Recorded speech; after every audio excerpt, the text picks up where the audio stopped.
The cold morning air bit at Agent Maureen Tate's face as she walked along the tarmac of Detroit International Airport, the leash in her hand steady but tense. Beside her trotted Bishop, a seasoned German shepherd with eyes like stone and instincts sharper than any machine. He had served for over 6 years in the K9 unit and had only sounded a full alert twice. Both times had saved lives. So when he stopped suddenly near gate 16 and growled, deep, low, and unmistakable, Maureen's pulse spiked. Flight 709 was preparing for takeoff. Passengers had already boarded, the engines of the Atlantic Horizon aircraft rumbling in a steady pre-flight rhythm. 2 men descended from the boarding stairs. Captain Sullivan Creed, rigid in posture and silent as stone, and his co-pilot, Cashin Burke, whose easy smile didn't quite reach his eyes. They looked like opposites, one haunted, the other too charming. But Bishop's attention was focused entirely on Sullivan and the 2 sleek black cases he held. Bishop's body tensed. His nostrils flared. In a flash, he lunged forward, the leash jerking hard in Maureen's hand. The sudden movement startled both pilots, and Cashin instinctively stepped back. Maureen narrowed her eyes. Bishop didn't behave this way unless something was deeply wrong. "Sir," Maureen said firmly, stepping forward, "place the bags on the ground. Now." Sullivan's hand tightened around one of the handles. For a moment, he didn't move. He stared at Maureen like he was weighing something inside, calculating. Then he exhaled slowly and lowered the cases. Cashin glanced at his superior, confused, but didn't interfere. The silence was suffocating. Bishop advanced, nose to the metal latches. He circled once. Then, without a sound, lay down beside the larger case. Maureen's breath caught. That was the signal. Bishop had detected something dangerous. Her radio crackled as she lifted it to her lips. "This is Agent Tate. Code red at gate 16. Immediate lockdown. I repeat, immediate lockdown." Passengers began to disembark quietly. The flight crew scrambled. But Maureen didn't move. Her gaze stayed locked on Sullivan Creed, whose face remained unreadable, almost tranquil. Too tranquil. "What's in the case, Captain?" she asked, her voice low but sharp as glass. Sullivan didn't respond. Instead, he looked down at Bishop, then at the case. His eyes lingered there, softening for a split second. It wasn't fear Maureen saw. It was resignation, as if he knew the secret had waited long enough. And whatever that secret was, it was no longer staying hidden. The emergency lockdown spread like wildfire across the terminal. Yellow barriers were rolled out within minutes, and a voice echoed over the PA system instructing all nearby passengers to calmly evacuate the area. But inside the restricted zone, time had slowed to a crawl. Agent Maureen Tate stood unmoving, one hand on her radio, the other resting near her sidearm. Bishop lay completely still by the case, eyes locked on Sullivan Creed like he was reading a man already halfway confessed. 2 TSA explosives technicians approached, covered in Kevlar and moving with precision. One of them knelt to scan the case. The other looked directly at Maureen. "We need you and the suspect to step back," he said. But Maureen didn't budge. "He's not going anywhere," she replied, eyes never leaving Sullivan. "Neither am I." Sullivan still hadn't spoken. Cashin Burke, now pacing a few feet behind them, whispered anxiously, "Ma'am, whatever this is, it's gotta be a mistake. Captain Creed he wouldn't." But even he didn't sound convinced. There was something about Sullivan's stillness, something too quiet. Finally, Sullivan moved, not toward the case but toward Maureen. Slow, deliberate. Bishop's ears perked up. Maureen stiffened, ready, but he didn't lunge or run. He raised his hands, palms out. "There's no bomb," he said at last. His voice was tired, weathered. "But what's inside that case will destroy more than this airport. And if it gets out, it'll tear families apart." Maureen narrowed her eyes. The technicians froze, staring. Even Cashin looked like he couldn't breathe. "Explain," she demanded. Sullivan's jaw clenched, his voice low now, like it hurt to say the words. "It's not mine. Not really. I was supposed to deliver it to a contact in New York. But halfway through the flight prep, I recognized the name on the inner manifest. Someone I haven't heard from in 20 years. Someone who vanished after what happened in '03. Maureen's blood ran cold. '03. That year meant something. She remembered headlines, a military scandal, a plane downed in disputed airspace, names blacked out in the reports. Some of those men had simply disappeared. She studied Sullivan with new eyes. Was he one of them? Bishop let out a single, low whine, a sound Maureen had only heard once before, from a child's backpack in a forgotten gate, where the weight of loss had hung in the air like smoke. She looked at Sullivan again. He wasn't just carrying a case. He was carrying ghosts. The technicians stepped away from the case now, their cautious hands hovering over their scanners, waiting for a command. The case hadn't triggered any alarms for explosive traces, yet Bishop remained firmly at its side. That meant one thing: what was inside wasn't just dangerous, it was familiar. Familiar in a way that dogs like Bishop, trained for years, never forgot. Maureen's heart beat faster with every second of silence. Sullivan Creed stood still, his hands still in the air. His breathing was even, but his face betrayed the storm behind his eyes. It was supposed to disappear, he muttered almost to himself. They promised no one would ever know. Maureen took a cautious step forward, lowering her voice. "Know what, Captain?" she asked. "If this isn't a bomb, then what is it?" Sullivan's gaze flicked to the case, then back to her. "It's a file, sealed, military, contents unknown to me, but I know what it's connected to. Operation Watchglass." The name hit Maureen like ice water. She had only heard it whispered during a classified briefing years ago. An unsanctioned mission that had vanished from records, supposedly tied to civilian casualties overseas. The type of mission that made good men disappear and turned others into ghosts walking in uniform. "I was grounded after that," Sullivan continued. "They said I was compromised. I was told I'd never fly again. Then 2 weeks later, I'm reinstated, no explanation, no hearings, just silence, and orders to keep flying and to stop asking questions." Cashin Burke stood frozen, his expression shifting from confusion to disbelief. "Wait," he said quietly. "You were in Watchglass? They said that was a rumor. No one ever confirmed it existed." "It wasn't a rumor," Sullivan replied. "And I wasn't the only one. There were 6 of us on that mission. 4 are dead. 1 disappeared. And now, this case shows up. Addressed to a name I haven't heard since the day the mission ended. Lieutenant Jonah Wexler." Maureen's breath caught. The name stirred something deep. An old investigation, buried under miles of bureaucracy. Jonah Wexler had been presumed dead after Watchglass. No body, no trace, no funeral, just a blacked-out page in a forgotten report. She looked again at Sullivan, at the fatigue in his eyes. "You weren't smuggling this," she said slowly. "You were trying to stop it." Sullivan didn't nod. He didn't have to. Bishop shifted slightly, as if sensing the weight of the past pressing down on the present. And in that moment, Maureen realized this wasn't about airport security. This was about a buried truth clawing its way back to the surface, and someone was willing to kill to keep it hidden. The case had been secured in an evidence container, now locked inside a TSA holding room under armed guard. But even away from sight, its presence loomed like a storm cloud over everyone in that corridor. Maureen Tate sat across from Sullivan Creed in the debriefing room, a windowless space lit by flickering fluorescent bulbs.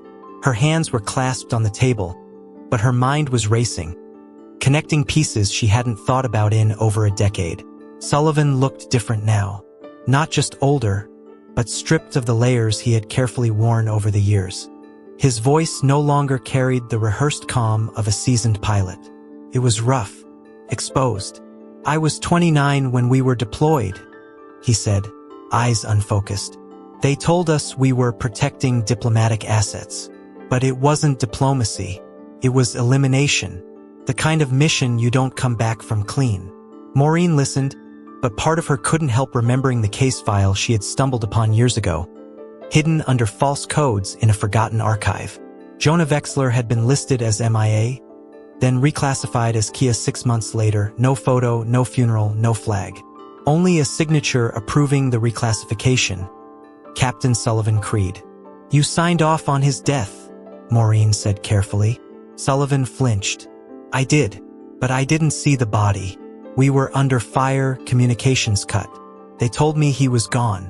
I had no reason to doubt them until now." His voice cracked. "When I saw his name on the manifest today, something in me broke. Because if he's alive, then everything we did was built on a lie." Maureen leaned back slightly, her eyes narrowing. "Why send the case now, after all these years? And why through you?" Sullivan hesitated. "I think I was meant to be a courier without knowing. Routine cargo inspection, no suspicion. But whoever packed that case didn't expect Bishop to react. And they definitely didn't expect me to open my mouth." He looked directly at her now. "I think someone's watching every move we make. And I think Jonah, if he's still out there, is either trying to warn us, or he's baiting us into something worse." Maureen's stomach turned. The more she uncovered, the less solid the ground felt beneath her.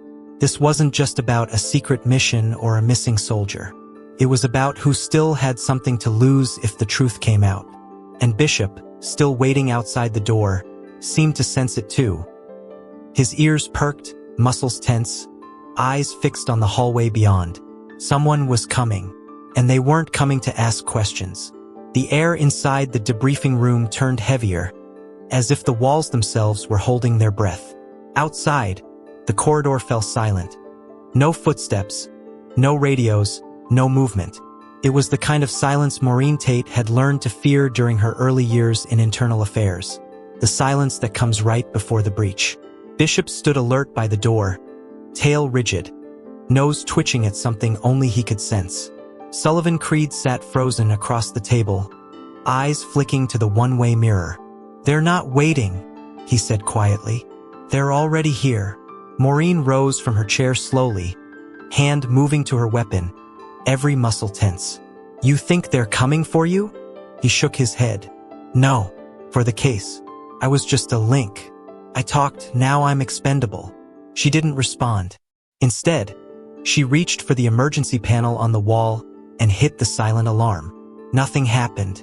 No red light. No signal. The system was offline. Someone had cut communications. She turned toward Bishop, who had now positioned himself directly in front of the door, ears pinned forward, growling softly. Maureen took a step closer to the mirror. For a split second, she thought she saw movement, a shadow slipping past the glass like a ripple. She grabbed the radio from her belt, switching to a restricted frequency. "Tate to Central, code Echo 9. I repeat, Echo 9. Respond." Static. Then a faint click. No voice, just a sound, like breathing. Sullivan stood up now, slower than before. "You don't have much time. You have to get Bishop and that case out of here. If you don't, it vanishes again. Just like Wexler." Maureen turned to him. "You're coming too." He gave a dry laugh. "You're not listening. I'm the distraction now. They'll follow me." A loud metallic knock rang out from the other side of the door. Not someone knocking to come in. Someone checking to see if the door was locked. Maureen's eyes met Bishop's. He barked once. A short, sharp signal, then growled, deeper than before. Cashin Burke's voice suddenly crackled over the intercom. "Agent Tate, someone's trying to override the lockdown from Terminal B. Security's not responding. You need to move. Now." Everything clicked. The delay in security. The silent alarm. The breathing on the radio. They were already inside the system. Maureen reached for the case, her fingers brushing against the cold metal. She looked at Sullivan, then at the door. They had less than a minute, and if she made the wrong choice now, no one would live long enough to learn the truth. Maureen didn't hesitate. She slung the metal case over her shoulder with one arm and unclipped Bishop's leash with the other. The shepherd shot toward the door like a loaded spring, nose to the gap beneath it, muscles ready to strike. The lock clicked. Once, twice. Someone was trying to break in manually now. They didn't want to risk explosives. That meant they needed something inside intact. That confirmed it. The case was more than evidence. It was leverage. She looked at Sullivan. You stall them as long as you can. He gave her a grim nod. You don't owe me anything, Tate. I'm not doing it for you, she muttered, already pulling open the ceiling panel above the supply cabinet. A narrow maintenance crawl space stretched into darkness. She hoisted herself up first, then reached down to lift Bishop, who remained quiet and focused. He understood. She turned back only once, her eyes meeting Sullivan's. Buy us 3 minutes. Sullivan smiled faintly, and for the first time, Maureen saw the soldier beneath the pilot. Not broken, but resigned. He pulled a chair to the center of the room and sat down, just as the outer lock gave one final mechanical groan. The door opened. A man in tactical black stepped inside, face hidden, movements efficient. No insignia, no words, just the methodical approach of someone who'd done this before. Maureen crawled through the shaft as quickly as the narrow space allowed. Bishop led the way, his low growls vibrating through the metal panels beneath them. She clutched the case to her chest, the edges cutting into her arms. Her radio crackled in her ear again. Cashin's voice. Panicked? They're blocking cameras. I lost visual of the room. Maureen, do you copy? She whispered back. I'm moving. Sullivan's holding them off. Static, then a pause. How long do we have? Not long enough. She reached a service hatch above Terminal B's mechanical wing. Below, a floor supervisor was standing alone, headphones on. Maureen kicked the grate. The woman looked up, startled, and Maureen dropped down, landing hard. She flashed her badge without a word. Lock this area. No one in or out. Up above, Bishop landed behind her with a soft thud. She looked around, no alarms yet. That was a bad sign. It meant whoever was inside the system wanted this to look like nothing ever happened. Maureen ran toward the emergency exit, gripping the case tighter. Somewhere behind her, Sullivan was either dead or buying them seconds. And as the sunlight hit her face for the first time in an hour, she finally understood. This wasn't just about one mission. It was about everything it was meant to bury. Maureen drove without lights, her unmarked SUV slicing through the industrial outskirts of Detroit as dusk began to settle. Bishop sat in the back seat, panting lightly, his eyes alert and locked on the rearview mirror as if he, too, expected someone to be following. The case rested on the passenger seat, cold and heavy like a secret that didn't want to be opened. But Maureen's mind wasn't on the weight. It was on what Sullivan Creed had bought them with his life. She hadn't heard from Cashin since their last brief exchange. No signal. No confirmation that he was still safe. And something about the silence gnawed at her. Had he been compromised? Or worse, had he been involved all along? Every familiar face now came with a question mark. In her line of work, paranoia wasn't optional. It was survival. The safe house was buried beneath an abandoned rail hub, a holdover from Cold War days, reactivated only in situations of deep internal threat. Maureen had used it once before, years ago, during an internal leak investigation that had nearly gotten her reassigned. As she punched in the override code, the steel door groaned open like it was waking from a long sleep. Inside, the walls were thick with dust and memories. Fluorescent lights flickered to life, casting a bluish hue over rusted lockers and old comms gear. Bishop entered first, nose to the floor, then the corners, then back to the case. Maureen set it down on the steel table in the center of the room. Her fingers hesitated on the latches. She didn't know what was inside, only that someone had killed to keep it closed. She clicked the first lock. Nothing. The second. Still no alarm. She opened the lid slowly. Inside, documents, old, stamped in red, brittle from age. Military seals. Coordinates. Photos. Black and white prints of men in uniforms, faces half-shaded, taken in what looked like a jungle clearing. She flipped through them until she found one that made her blood run cold. Jonah Vexler, younger than the profile she remembered.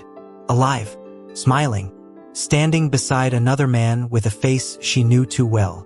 Cashin Burke. She stepped back from the table. Her pulse thundered in her ears. The man who had played the concerned co-pilot, who had helped warn her, who had sounded terrified, had been there decades ago on the ground, part of Watchglass. It hadn't been fear in his voice. It had been control. Maureen looked at Bishop, who now stood completely still, gaze locked on the door. Her instincts screamed louder than ever. Cashin wasn't just part of the past. He was already shaping how this story would end. The photo of Cashin Burke, standing shoulder to shoulder with Jonah Wexler in a jungle clearing, stared up at Maureen Tate like a ghost come back to life. The edges of the picture were frayed, but the truth it held was sharp. She flipped it over. A handwritten date, March 14th, 2003. A full year before Watchglass was publicly acknowledged to exist. Cashin hadn't just known about the operation. He'd been embedded in it from the beginning. Bishop let out a soft, warning huff. His body shifted slightly, tail lowered, ears twitching toward the heavy steel door. Maureen reached for her sidearm instinctively. She knew the safe house was secure, off-grid, and buried under layers of encryption. But someone like Cashin, he wouldn't need codes. He'd already been inside this system once before. She turned back to the documents. Each page peeled back another layer. Surveillance logs, internal memos, redacted transcripts. One letter caught her eye, and signed, but typed on government stationery. It referenced Asset V, a code name for Wexler. It detailed his defection, his silence, and his sudden reactivation. The letter ended with a chilling line. Reintegration must be managed. Exposure is unacceptable. Before she could read further, Bishop barked once sharply. A red light on the panel near the entrance began to blink. Maureen's heart pounded. That system wasn't supposed to activate. It was legacy tech analog, which meant someone was here. Now, she grabbed the case, stuffed the files back in without order, and turned to the emergency tunnel, a narrow crawl space leading to an old rail exit 2 levels below. It was designed for escapes no one ever expected to need. Bishop was already in motion, leading the way. Maureen followed, crouching low, breathing hard. Behind her, she heard it, the steel door unlocking. As she reached the lower hatch, her radio clicked to life. No voice, just a steady beep. Morse code. Her stomach tightened. She recognized the pattern. "We see you." She burst through the lower exit into a dark utility corridor and kept running. Bishop stayed close, always just a few feet ahead. She didn't know how they'd found her, or how long they'd been watching, but it was clear now. This hadn't been about cleaning up the past. It was about rewriting it. And Cashin Burke wasn't just part of Watchglass. He was its architect, its survivor, and now, its final executioner. Maureen didn't stop. Not yet. Somewhere out there, Jonah Wexler might still be alive, and whatever he knew had made him dangerous enough to erase. She had one chance left to find him, before Cashin found her first. The abandoned train depot outside Toledo looked like time had forgotten it. Rusted tracks swallowed by weeds, windows boarded up, silence so thick it pressed against Maureen's chest like a weight. But Bishop didn't hesitate. His pace quickened, ears alert, nose low. He was tracking someone familiar, and Maureen trusted his instincts more than her own heartbeat. She stepped carefully through a broken side door, her boots crunching on glass. The signal that had led her here, a scrambled transmission buried in a dead frequency, had included only coordinates and a voice fragment distorted by interference. But she'd recognized enough of the tone, the cadence. It wasn't Cashin. It was Jonah Wexler. The interior of the depot was a graveyard of forgotten machinery and shadows. And then movement. A silhouette stepped out from behind a rusted control panel. Maureen raised her weapon instinctively, but Bishop didn't growl. He stood still. The man before her was thinner than the photo, grayer, eyes sharper than they had any right to be. His voice was calm when he spoke. "You made it. I wasn't sure you would." Maureen didn't lower her gun.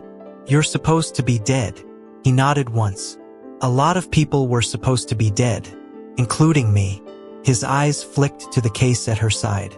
"You have it." She hesitated. "What's inside? It's not just documents. It's a record of everything. Every name, every target, every mission. Why send it now?